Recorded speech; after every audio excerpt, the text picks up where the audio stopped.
Will you describe Paul Revere's engraving of the event? Yeah, Paul Revere's engraving, it really copies Henry Pelham's engraving, where you have the soldier, in the background you have the old state house, the seat of the provincial government. Behind that is the first church, and on the other side is the court. So you have these symbols of power, provincial government, ecclesiastical government power, and then the court. And then in the street you have the soldiers standing in a straight line.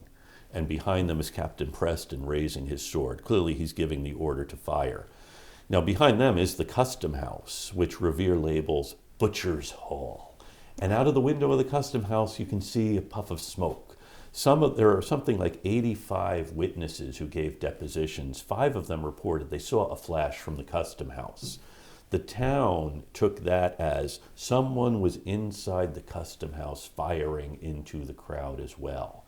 Okay, so the soldiers are in the middle of the street, and the crowd is being pressed against the wall on the opposite side of the street. And they're a fairly well-dressed group.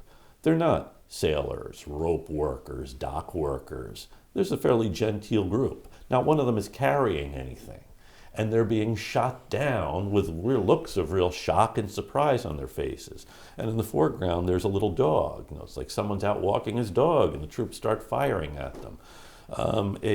Art historian looks at this and sees in the way the crowd is arranged an evocation of the Pietà, the agony of Christ. So Henry Pelham actually did the initial sketch. He gave it to Revere, wanting Revere to make it into an engraving, and Revere sure did. And at the bottom he put, printed and published by Paul Revere. So he wants everyone to know it's his work. Henry Pelham said, "You couldn't have robbed me any more certainly if you had held me up on the highway." So it is an inflammatory engraving sold by Paul Revere, printed, hand-colored. It's probably the most important image of the American Revolution. And it informs our imagination now of the Boston Massacre.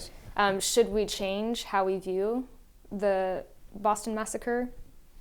Well, to what end? I don't know. I mean, we can get at, and actually here's another interesting thing. The town also, or the court also asked Revere to do a sketch of the crime scene so they would know what happened. And we have that sketch where you have the soldiers against the custom house. And you see where the dead are, and they are very close to the soldiers. In the Revere engraving, there's a distance between them, and the crowd has its back to the wall. In the drawing Revere does, it's what actually happened. It's the soldiers with their backs to the wall. Oh, interesting. Yeah, it is something that inflames the public consciousness. And as studying history, we need to be aware of this, and to be aware that maybe what we know is wrong, and that maybe someone is trying to mislead us, which Revere is trying to do, Samuel Adams is trying to do, and even in a way John and Adams and Josiah Quincy are trying to do. That is, they're trying to influence the jury, which doesn't mean what they're saying is wrong. It just means we always have to be aware of why someone is telling us something.